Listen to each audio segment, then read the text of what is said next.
abençoe a família, a casa, que Deus use ele mais uma vez como instrumento na presença do Senhor Jesus. Pai querido e santo, aqui está o teu filho, Senhor, teu servo, que está no altar da tua casa, Senhor, diante da tua igreja. Deus amado, eu quero louvar o Senhor por tê-lo aqui, Senhor.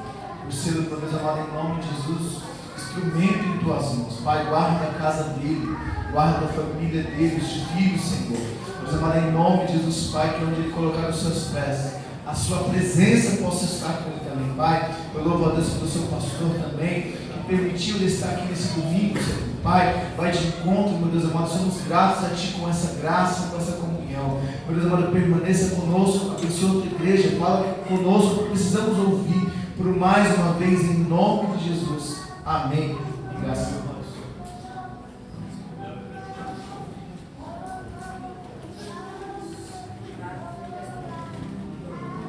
Saúde a todos com a paz do Senhor Jesus.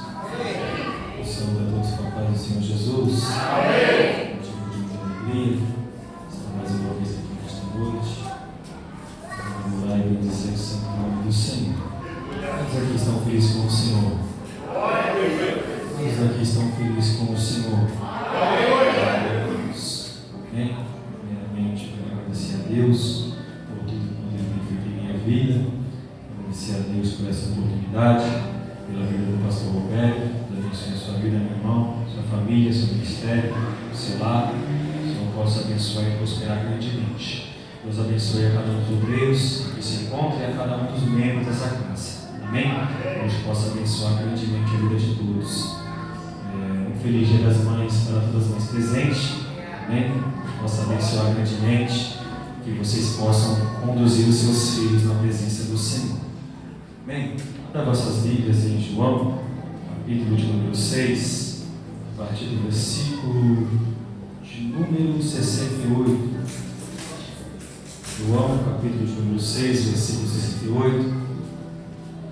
Estou aqui nesta noite, debaixo da graça e da permissão do meu pastor, Nilton Santana, ali do Ministério da Assembleia de Deus, Efraim, da minha pastora, missionária Eliane Abreu.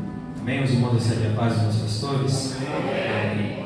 A minha esposa ela não pôde estar presente, porque hoje foi um dia cansativo e estávamos ali na casa da minha avó. Chegamos tarde em casa, as crianças dormiram e acordar a criança é uma benção, né? Não acorda quando elas não querem acordar, elas ficam só pela graça. E eu deixei ela em casa lá, mas eu trago a paz dela também, amém? Todos acharam? João 6, a partir do versículo 68, que diz assim a palavra do Senhor. E respondeu-lhe, pois, Simão Pedro: Senhor, para quem iremos nós? Se só tu tens as palavras de vida eterna. Mais uma vez.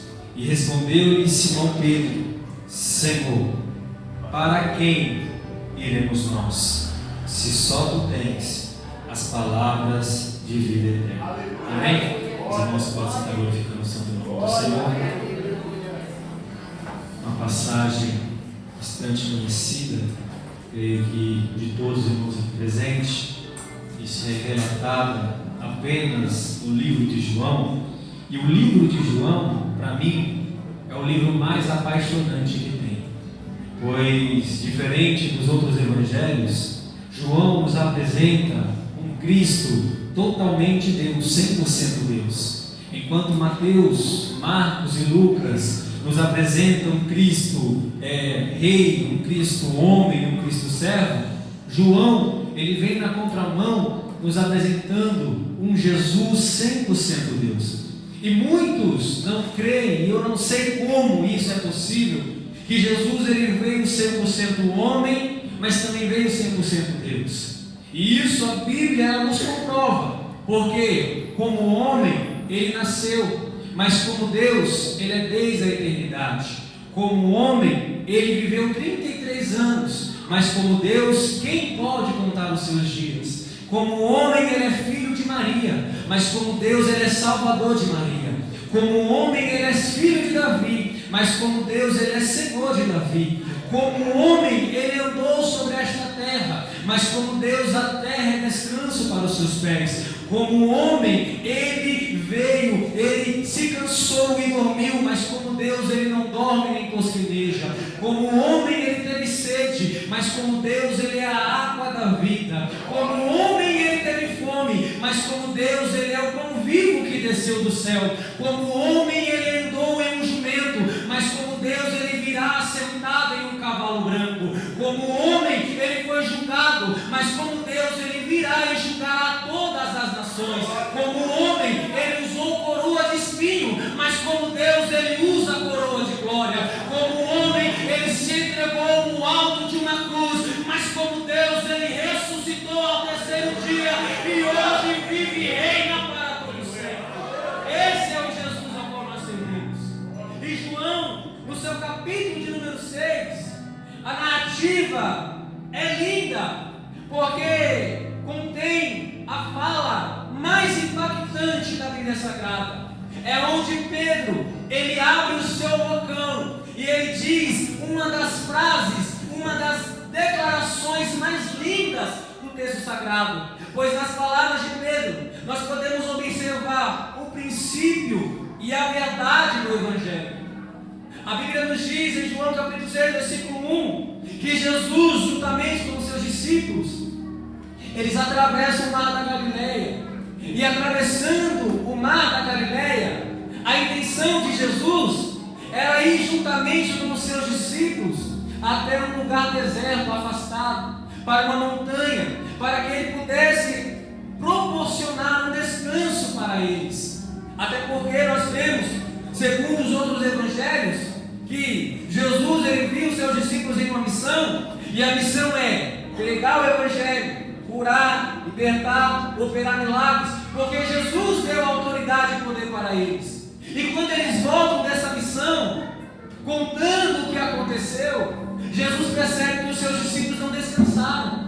Jesus percebe que eles estavam afadigados, e Jesus quer proporcionar este momento de descanso. E quando Jesus, ele atravessa o mar, vai para um lugar deserto, a Bíblia diz que uma multidão seguia a Jesus. E isso é interessante, porque nós vamos analisar o texto sagrado e versículo de número 4, João, ele destaca que a Páscoa estava próxima. E aqui no livro de João essa é a segunda vez que João, ele destaca sobre a Páscoa. Então logo, Jesus, ele está no seu segundo ano do seu ministério.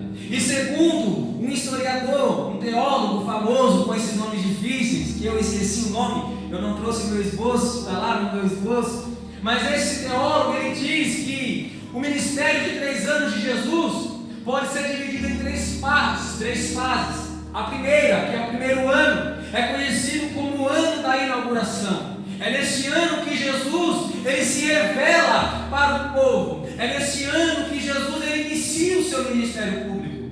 O segundo ano, ou a segunda fase, é o ano da popularidade. É neste ano que o ministério de Jesus está no auge da popularidade. Eu posso contextualizar? É neste ano que todas as igrejas locais querem Jesus no seu cartaz, em seus eventos. É neste ano que todos querem tirar uma selfie com Jesus. É neste ano que todos querem Jesus em sua casa. É neste ano que todos, sem exceção de ninguém, faz questão da presença de Jesus. Só que o terceiro ano é o ano da rejeição. É neste ano que Jesus, ele é oprimido. Ele tem uma opressão do sistema religioso e do sistema político da época. E é neste ano onde Jesus, ele é traído, ele é preso e ele é crucificado em uma cruz. E aqui nós vemos que Jesus, ele está no seu segundo ano, o ano da popularidade. Só que a multidão, ela está indo ter com Jesus. Só que o texto, segundo Mateus, nos revela que o lugar é deserto. E quando a gente analisa isso, a gente olha para a multidão e a gente pode até aplaudir, porque está seguindo a Jesus. O lugar é deserto, mas eles não medem esforços em estar com Jesus. Mas quem se atenta apenas para este detalhe, se acaba caindo em equívoco. Por quê? Porque olhar para a multidão se mover até Jesus é fácil. Agora eu olhar o propósito, o que faz ela se mover até Jesus é diferente. Porque o que movia a multidão até Jesus não eram as palavras de Jesus, não era quem Jesus ele representava, mas era o que Jesus fazia. Então logo nós vemos que a multidão ela faz o que é certo, ela segue Jesus, independente do lugar. É isso que nós devemos fazer, seguir a Jesus independente do cenário, independente das circunstâncias. Só que o que determina a mim, o meu valor na presença de Jesus, é o que me move até a presença dele. Porque a multidão seguia Jesus por interesse, porque queriam ver sinais e maravilhas, mas não queriam conhecer verdadeiramente quem era Jesus. E quando eu falo de propósito aqui, eu falo para aquilo ao qual meu coração está inclinado. Porque vir para a casa de Deus, todo mundo vem. Agora, qual é o propósito seu ao entrar na casa de Deus? Porque nós devemos entender que o nosso maior propósito de estar na presença de Deus é entregar o nosso melhor para Ele, é oferecer o nosso melhor para Ele. Esta multidão serve a Jesus por conveniência. Enquanto Jesus ele me dá pão, eu sigo. Enquanto Jesus ele me oferece o peixe, eu estou com Ele. Enquanto Jesus ele cura, eu estou com Ele. Enquanto Jesus ele opera sinais e maravilhas, estamos juntos. Só que a partir do momento que Jesus decide não dar pão, não dar peixe, parar de operar milagres, aí desvia, aí para, aí desiste da caminhada com Cristo. Porque o que nós devemos entender é que esta multidão ia para o culto, mas ela tem a concepção errada do que é um culto. Porque para esta multidão, culto é para pedir, culto é para receber. Só que na verdade, culto é entrega. Culto não é eu vir na casa do Senhor, dobrar meu joelho e pedir mil coisas, achando que Jesus ele é um garçom obrigado a me servir aquilo que eu quero. Mas eu devo entender que culto é um lugar aonde eu venho entregar o meu melhor para Ele. Porque culto é sobre entrega. E eu quero te perguntar o que você veio entregar para Ele nesta noite. Me prova, Daniel, eu te provo. Nós olhamos para Abraão e perguntamos: Abraão, aonde você vai? Eu estou indo para Moriá. Fazer o que, Abraão? Cultuar a Deus. E vai fazer o que? Vai pedir bênçãos? Não. Vai pedir animais? Não. Vai pedir riqueza? Não. E você vai fazer o que neste culto? Eu vou entregar o meu único filho para Ele. E você, Ana, vai fazer o que em Siló? Eu estou indo adorar a Deus. Vai pedir o que, Ana? Vai pedir que Deus abençoe o seu marido? Não. Vai pedir que Ele multiplique as suas bênçãos? Não. Vai fazer o que, Ana? Eu vou pedir algo, mas quando Ele me entregar, eu devolvo para a presença dEle. E você, Salomão? Eu vou para o monte sacrificar. Para quê? Para Deus te dar riqueza? Para Deus entregar os inimigos em suas mãos? Não. Eu vou entregar tudo o que eu tenho, porque Ele é digno de adoração. Então aqui nós aprendemos que culto é entrega. E esta multidão não queria entregar. Esta multidão servia apenas para ver sinais e maravilhas. Só que quando Jesus olha para esta multidão, é lindo, porque os outros evangelhos vão dizer que Jesus olha com compaixão para aquela multidão. E Ele diz: são como ovelhas sem pastores. E o que eu acho interessante é que Jesus não despede ninguém. Porque todos aqueles que vêm à presença de Jesus não é rejeitado. O mundo rejeita, os amigos esquecem, família pode até excluir, mas o meu Deus não rejeita. O meu Jesus não abandona ninguém. Todos aqueles que entram em sua presença recebem abraço, recebem um beijo, recebem a graça do Espírito Santo. E Jesus agora, Ele começa a pregar para a multidão. Só que o que é interessante é que o texto diz que a hora chega. A tarde, a noite está discípulos olham para Jesus e dizem: Jesus, despede a multidão, porque está ficando tarde. E se eles forem embora agora, possa ser que eles encontrem algum comércio aberto e procurem algo para se alimentar. Só que Jesus, todos aqueles que entram na presença de Jesus, não saem de mãos vazias. Aí Jesus ele olha para o seu discípulo Filipe e diz: diga-me, o que tu tens para alimentar esta multidão?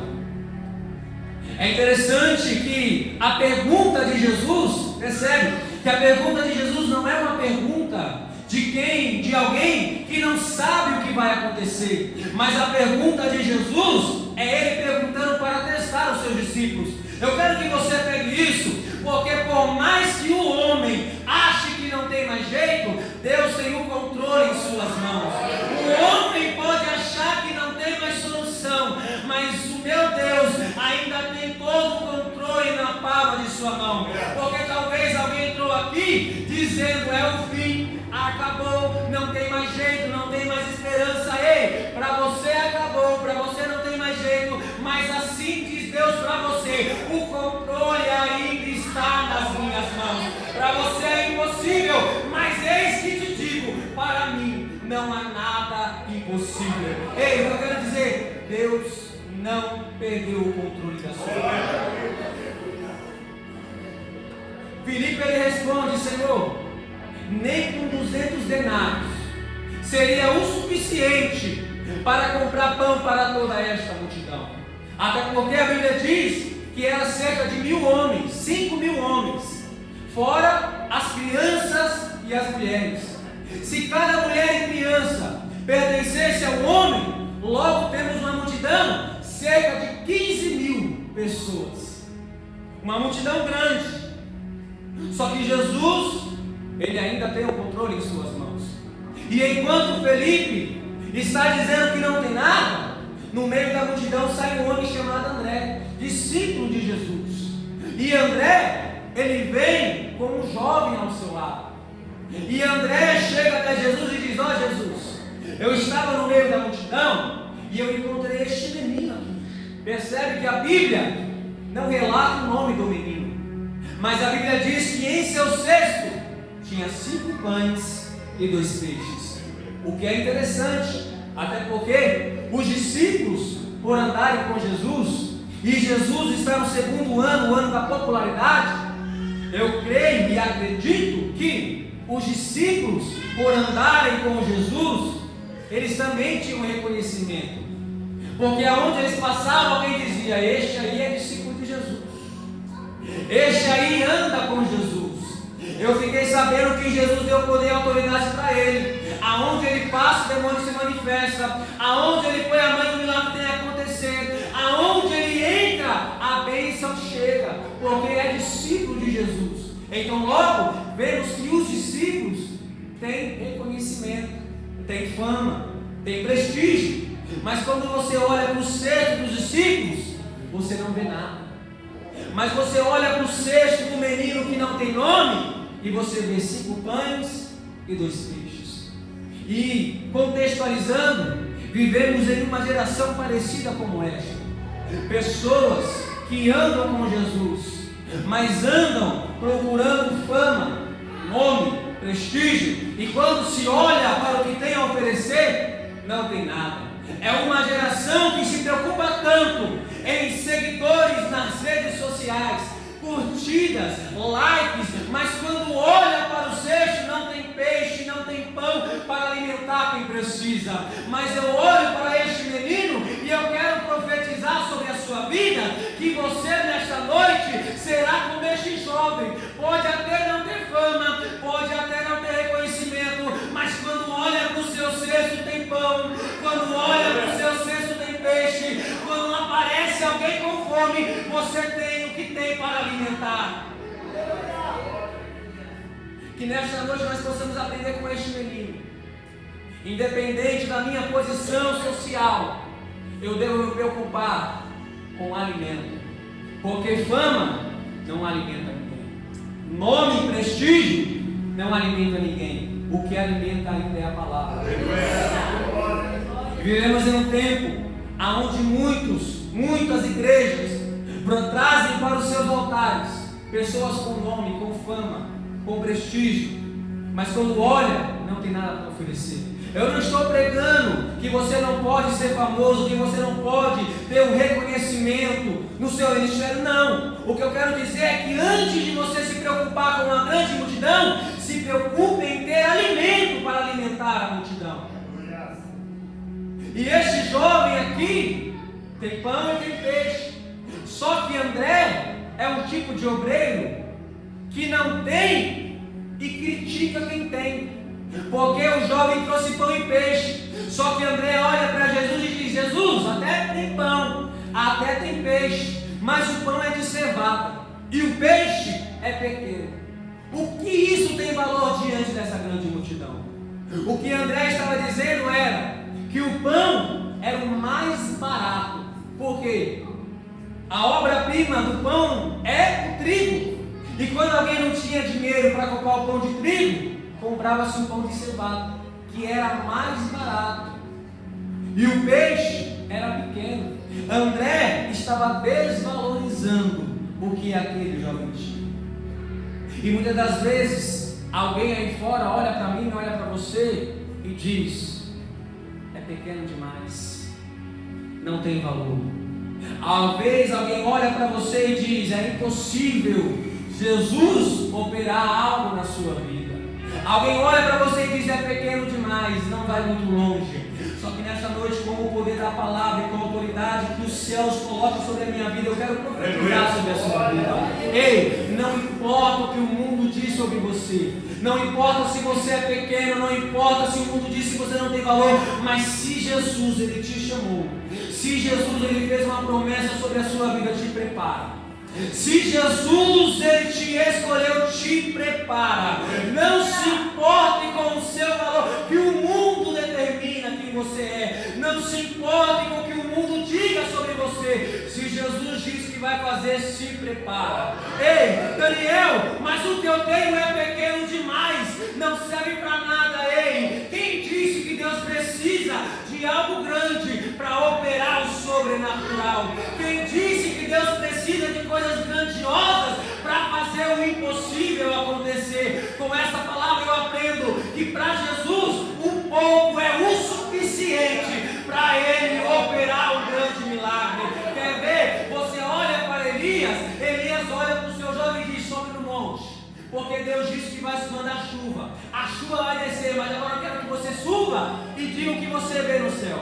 A Bíblia diz que o jovem sobe, ele olha, observa, não vê nada, ele volta e diz para Elias. Elias manda ele subir uma segunda vez, e na segunda vez o relatório é o mesmo, não tem nada. Só que na terceira vez que Elias manda ele subir, ele sobe, ele observa, e ele vê que lá longe tem uma nuvem.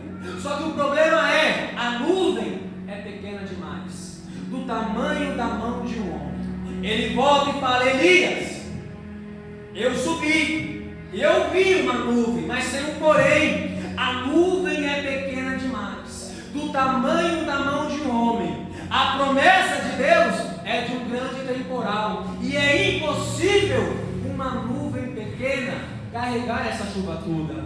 Sabe o que Elias diz? Prepara o guarda-chuva porque vai chover. Ah, você não entendeu. Alguém olha para a nuvem e diz: a providência é pequena demais. Só que Deus está dizendo: através dessa pequena providência eu opero o maior milagre da sua vida. Porque talvez você entrou aqui nessa noite e diz: Senhor, até quando? Senhor, quando é que o Senhor vai fazer? E Deus está dizendo: eu já entreguei a providência na sua mão. Só que você olha e diz: é pequeno demais, isso aqui não tem jeito, o meu problema é grande e a providência é pequena. Só que Deus está dizendo: é através dessa pequena providência, é através dessa pequena coisa que eu opero o maior milagre. Se prepara, porque se alguém olhou para você e disse que você é pequeno demais, glória a Deus por isso. Se alguém algum dia olhou para você e disse que você é pequeno demais, que não vai chegar a lugar nenhum, dê glória a Deus por isso. Por quê? Porque é dessas pessoas que o meu Deus procura. O pequeno, a que o mundo diga que não tem valor, para ele levantar e fazer um dos maiores profetas dessa nação. Eu quero profetizar É você que o Senhor vai levantar para pregar o Evangelho, para ministrar sobre essa nação. Se prepara. Alguém olhou e disse: é pequeno demais. Ou até você olha para você e diz: eu sou pequeno demais.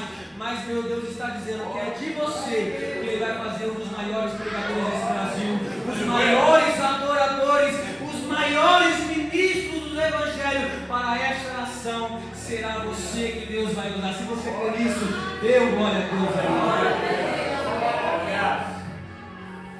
Só que o interessante é que na mão de André é um simples pão e um simples peixe. Só que na mão de Jesus é o suficiente para operar um grande milagre. Porque na mão do homem não tem valor. Na mão do homem é pequeno. Mas na mão de Jesus é o suficiente para a providência, para o milagre, para o sobrenatural acontecer.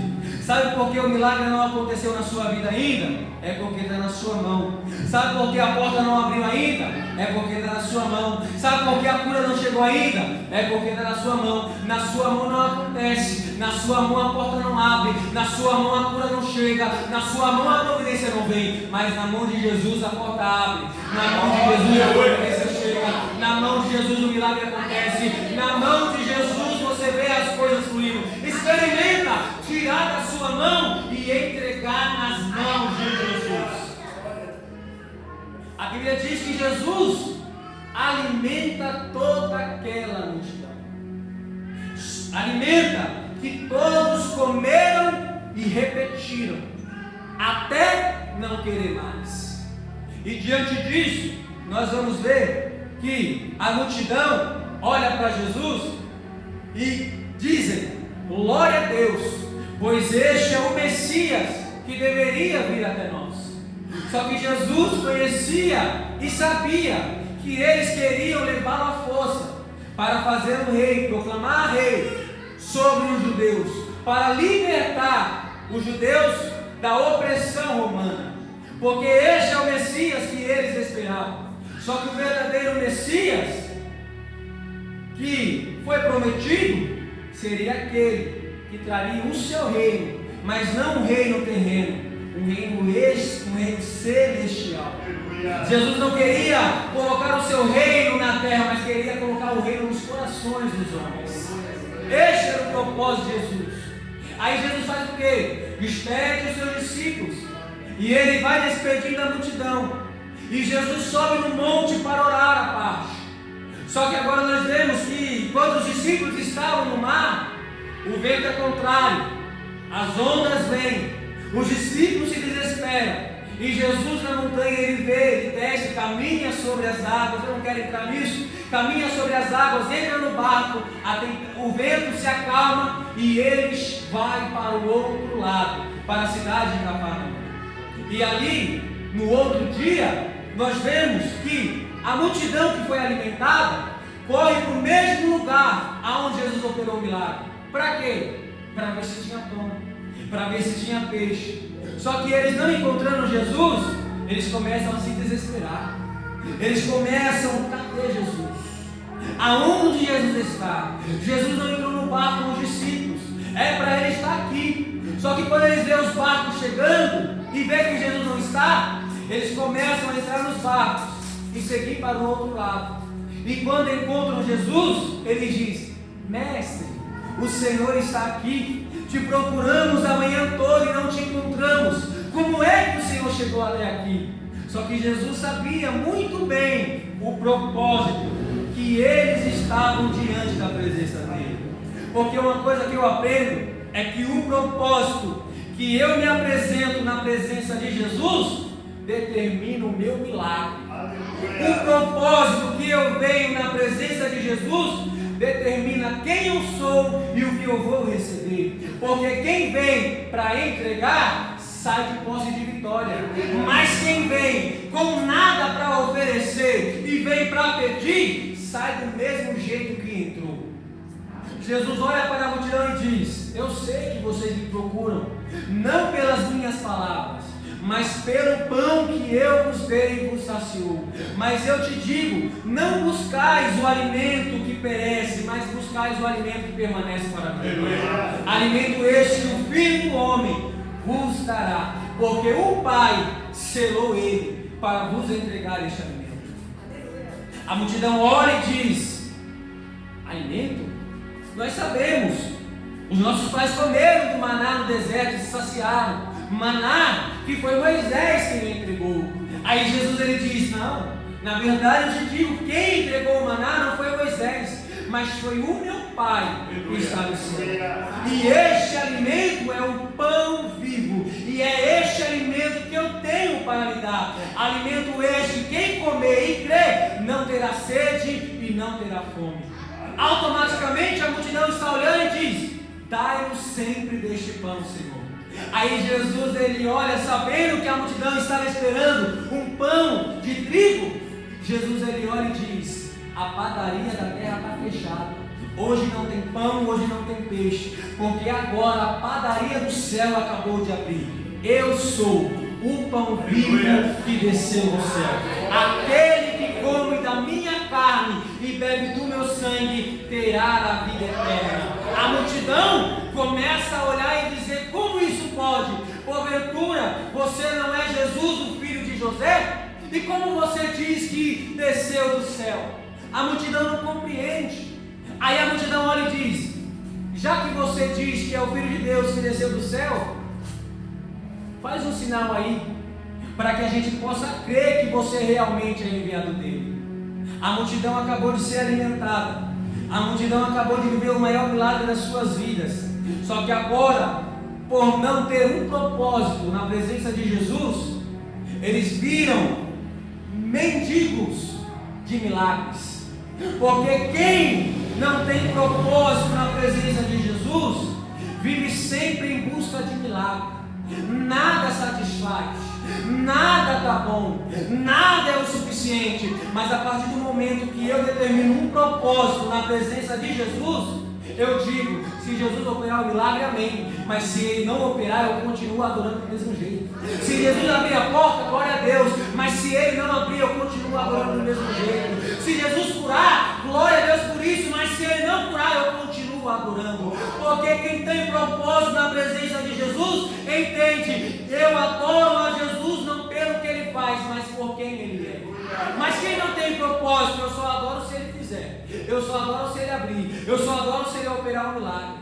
Pessoas crentes que são reféns, mendigos de milagres. E o Senhor não te chamou para ser mendigo de milagre, Jesus te chamou para viver um propósito. Eu vou adiantar, a multidão não compreende. Jesus ele empresta mais o sermão e ele diz: eu sou o pão vivo. Come da minha carne, bebe do meu sangue, e você terá parte comigo, e eu te ressuscitarei no último dia. O que Jesus estava dizendo é: siga-me. Comer da minha carne, beber do meu sangue, é você andar comigo, participar das minhas dores, é renunciar, é abandonar o Senhor, as suas vontades, seguir a mim, tomando a sua cruz e negando-se a si mesmo. E a multidão, compreendendo essas palavras, começaram a dizer: duro é este sermão, quem pode suportar? O que a multidão estava dizendo: eu não vim para renunciar, eu não vim para seguir Jesus, porque para seguir Jesus eu tenho que deixar emprego, para seguir Jesus eu tenho que deixar os meus pais, para seguir Jesus eu tenho que deixar o meu conforto, e eu vou largar tudo para viver e para seguir Jesus? Ou não? Duro é este sermão. Sabe, Jesus, obrigado pela pregação, mas eu não quero não. Sabe o que a Bíblia diz? Começaram a sair. Porque seguir a Jesus não é só vir para o culto. Seguir a Jesus não é só levantar a mão, dar glória, participar do culto de 2h30, não. Seguir a Jesus é você renunciar às suas vontades. Seguir Jesus é você tomar a sua cruz, por mais pesada que seja, é você carregar ela, seguindo a Jesus e se alegrando, renunciando às suas vontades. é fazer que nem Paulo fez. Ei, não vivo mais eu, porque eu já estou crucificado com Cristo. Ei, Paulo, já que você não vive mais você, como é isso? Ei, eu morri, me crucifiquei com Cristo. E agora? Agora Cristo vive em mim. Porque para Cristo viver em mim, primeiro eu tenho que me matar. E a morte é desfazer do meu eu, desfazer das minhas vontades, renunciar os meus desejos, para que a liberdade de Cristo se faça presente na minha vida. A multidão não entende, começa a sair. Você acha que Jesus ficou preocupado? Meu amigo Jonathan, pastor da casa, ele disse uma vez, ele disse assim: a multidão começou a sair.